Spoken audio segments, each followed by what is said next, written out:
দেখো এই বাচ্চা ছেলে মেয়েগুলো রথ করেছে, তো দুই দল আছে, দুটো রথ আছে, তো রথ টানছে। আমি রান্না করছিলাম এইদিকে, তো রান্না করতে করতে হাত না ধুয়ে বেরিয়ে এলাম। আর ওদের বললাম দাঁড়া, আমি হাত ধুয়ে পয়সা নিয়ে আসি, প্রণাম করব, রথ টানবো, রথের দড়ি টানবো। তো দড়ি টানা তো ভালো জগন্নাথ ঠাকুরের। তো এই দেখো বাবা জগন্নাথ, সুভদ্রা, বলরাম সবাই আছে।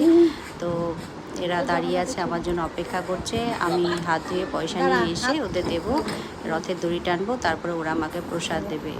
তো দেখো জগন্নাথ ঠাকুরের দর্শন করালাম, আজকে রথযাত্রা। তো সকলে কে কী করছো সারাদিন অবশ্যই কমেন্টে জানাবে। আর এই বাচ্চা ছেলে মেয়েগুলো কিন্তু এখন সকাল থেকে শুরু হয়েছে, সেই সন্ধ্যা অবধি রথ টানবে, পাড়ার মধ্যে ঘুরে ঘুরে বেড়াবে, অনেক আসে সারাদিন। তো দেখো প্রসাদ দিল, প্রসাদ নিলাম। জয় জগন্নাথ কি জয়।